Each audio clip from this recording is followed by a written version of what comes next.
et c'est l'heure du journal des médias de Julien Pichenet. Et on démarre bien sûr avec les audiences pour commencer avec les chiffres à retenir du week-end, Julien. Eh bien, hier soir, tout d'abord, on était sur des petits scores avec les films du dimanche soir. 2,4 millions pour Bullet Train avec Brad Pitt sur TF1. Aurait pu mieux faire, sans doute.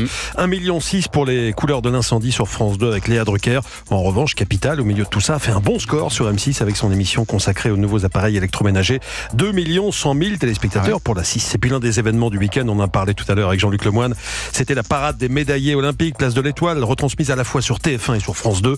Eh bien, les Français ont largement préféré la suivre sur France 2 plutôt que sur TF1. 3,3 millions téléspectateurs sur France 2 pour voir le chef de l'État décorer notamment Teddy Riner. Et sur TF1, au même moment, il n'y avait qu'1,5 million de téléspectateurs. Europe 1, le journal des médias. Et puis on commence ce journal des médias avec la rentrée de Flavie Flament et Julien Arnaud aux commandes de Télématin sur France 2. Tout à l'heure, ce matin, 6h21 sur France 2, c'est Jean-Baptiste Marteau, animateur de la matinale de la chaîne France Info, qui leur a passé la main. Jean-Baptiste Marteau qui, de son propre aveu, aurait adoré être à la place de Julien Arnaud. Pas évident.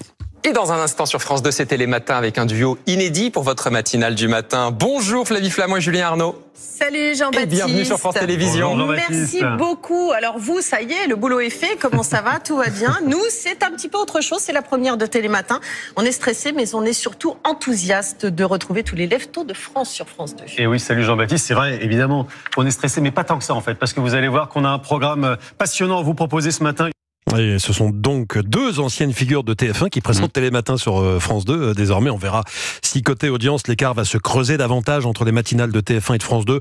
En certains matins, Télématin fait le triple des audiences de Bonjour la matinale TF1 présentée par Bruce Toussaint. On va suivre ça évidemment dans les jours à venir. Et puis une autre émission qui a fait sa rentrée hier, Faites entrer l'accusé pour sa 25e saison.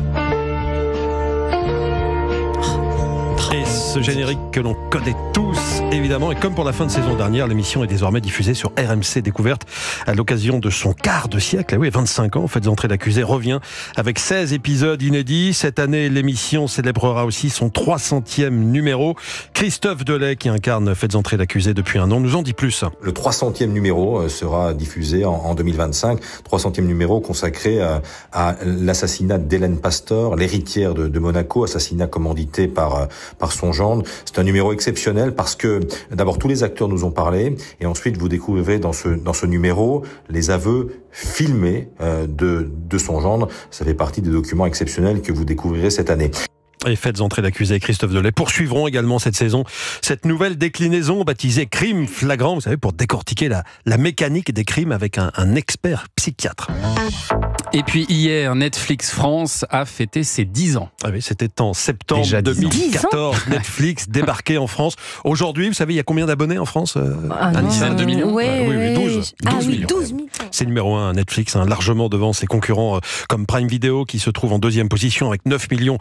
C'est énorme aussi de souscriptions. Bon, évidemment, tout a changé depuis l'arrivée de Netflix et des autres plateformes. On note tout de même que des plateformes comme Netflix adoptent certaines stratégies semblables à celles des chaînes de télévision, comme la diffusion de salves d'épisodes par semaine ou encore l'intégration de publicité dans les contenus. Selon Guillaume Boutin, il est cofondateur du site internet culturel Sens Critique, on est arrivé à un stade où la bonne vieille télévision et les plateformes s'inspirent mutuellement.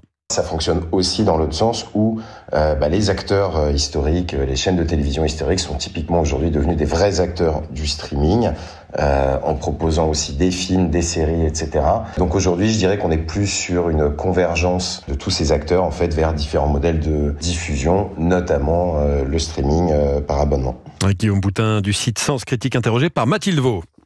Et puis un mot du palmarès du Festival du film de La Rochelle qui s'est terminé ce week-end. C'est un bon millésime pour France Télévisions. Le prix du meilleur téléfilm est revenu à l'épreuve avec Bernard Campan et Clémentine Sélarié.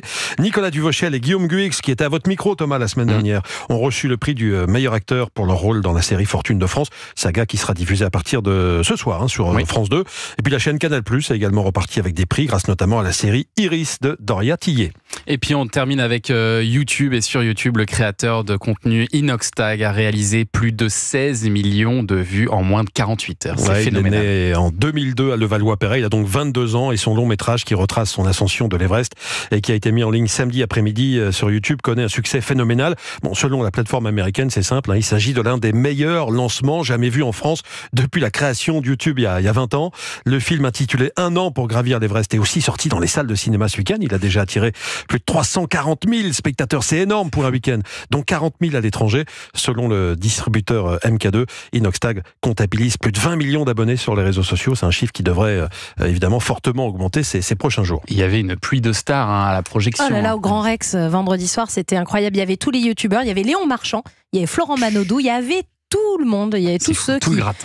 Alors vous imaginez tous ces youtubeurs rassemblés, ça faisait un sacré nombre d'abonnés. Il y avait Squeezie, Inoxtag, tout le monde. Ouais, il va y avoir un sacré beaucoup. bouche à oreille sans doute. Merci Julien pour ce journal des médias. Vous avez peut-être une petite info en exclusivité à nous rajouter à ce journal des médias, Thomas Sénécal? Cette semaine, ce sera les grands débuts à notre micro de Clément Grenier, international de foot, qui a joué à Lyon, bien sûr, à Rennes, en Italie, en Espagne, et qui sort d'une carrière. C'est-à-dire qu'il a 33 ans, ce sera le plus jeune de nos consultants foot, et il va venir s'ajouter à la grande famille des consultantes et consultants.